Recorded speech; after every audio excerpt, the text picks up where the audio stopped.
cleaned up there. Let me check my gap. Got my gap tool, spark plug gap tool here. Let me put it on there, see what we got. Should be 0.40. It looks good. My gap tool. Alright. Ready to put him back. Versatile to working with difficult spark plugs, trying to get them out your engine. My Kia Sedona, I could not find how to even access my spark plug until I did some research. I didn't even know where they were at. You had to take off the top, I think it was intake manifold, to get to these plugs. And then there were some in the rear. You had to get up, crawl up on the engine, reach back there. You couldn't see them. You had to feel with your hands, and hopefully you got them out. But this Ford Explorer, my Ford Explorer truck, on the driver's side, I had to take off the tire, the splash guard, and still I had difficulty, even though I had my spark plug tool. It's supposed to wiggle around in different directions to get them out. That really couldn't do it. Then I had my boot puller, my spark plug boot puller. Sometimes getting the boot off, that didn't work. You tried to pull the boot, and you end up pulling the whole cable out of socket. Had to replace that. Then your spark plug socket. Sometimes the boots didn't catch hold of the plug and the whole thing came out, and you were stuck. Somebody had a wonderful idea. Taking a piece of water hose or some type of tubing that fits over the plug once you get it loose. Being able to turn it that way. That was a wonderful idea. But on this engine compartment, if you didn't have small hands, I had to bend over, stick my hand up into the side of the engine and try to wiggle with my fingers to get at least two of these plugs out, because it was very difficult to do. You had to be creative to get these plugs out. But I managed it. And once I managed it, I wrote down how I did it, because next time I wanted to go straight to it and deal with that. But I knew I had to take off the wheel, the splash guard, and bend over and stick my hand up in there and get my little tubing. But once I got those plugs loose, and I had to wiggle with this hole, working with this spark plug gap tool. I think these days they come already pre-gapped at the factory, but I still like to check them once I buy them to make sure I have the right gap, because if they don't have the right gap, you're going to get some strange noises from your engine.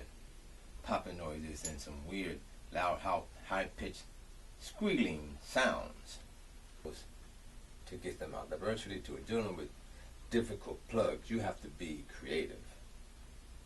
I remember many years ago, first time I started to do my own auto work, making a lot of mistakes. I remember changing my spark plugs. I just paid cash for this car. It was a huge Buick. And I was changing my plugs. I stepped outside at work in the parking lot, took a break, and I put some new plugs in.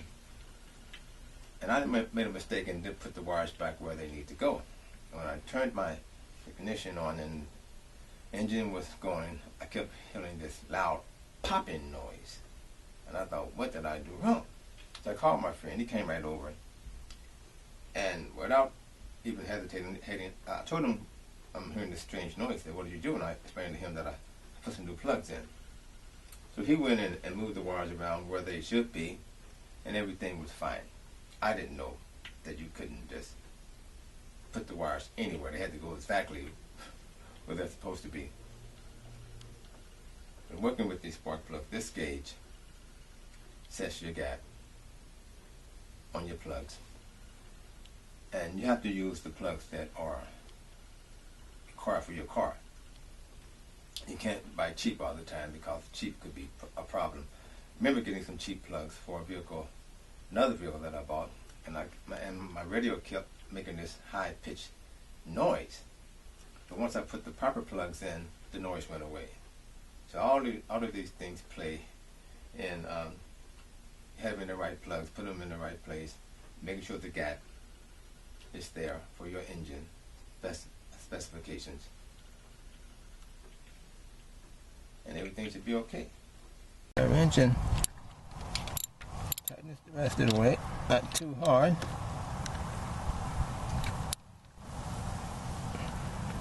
Okay, we're in place. All right, let's head for number 3 now. Let's get this boot back on. You can locate my plug here. I got my boot back in place. Make sure it's nice and snug.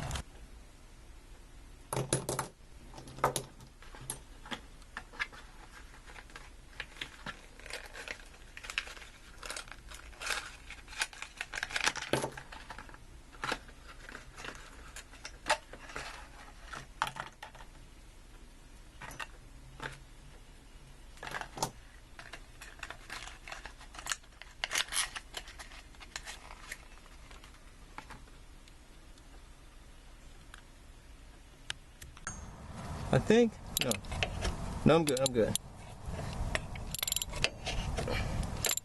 Now once I get this loose, got to do the rest by hand. Got to feel this loose, so let me get my, I gotta stick my hand up in there and do the rest by hand because of lack of space again. It's still kind of tight. Try my socket again. Took it off prematurely. Let's put it back on. It's kind of difficult.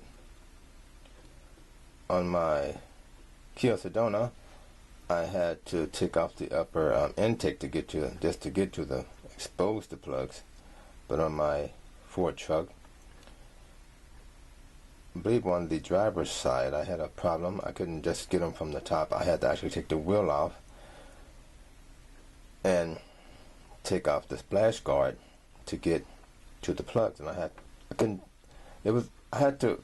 each plug I had to do something different to get it out.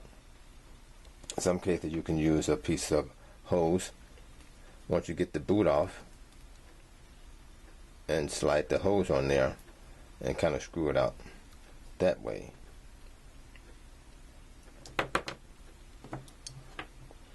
And then you would need the spark plug boot puller in some cases, because the suction was so strong. Use this to get the boot off.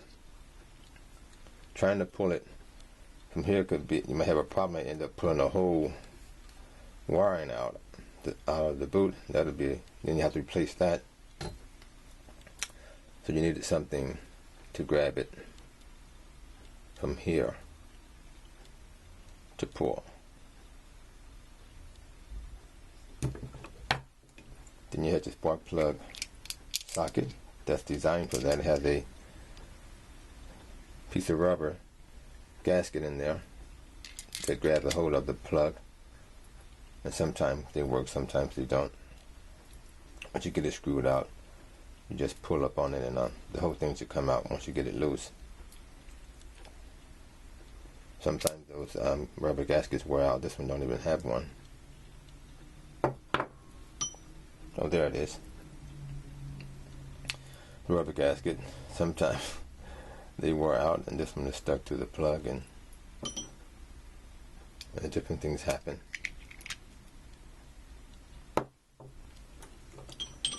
Here's the actually spark plug tool. It's made to move in different directions to maneuver to plug it. Also, it's to have a rubber boot down there, which this one It's gone. But getting those plugs out sometimes could be difficult, and you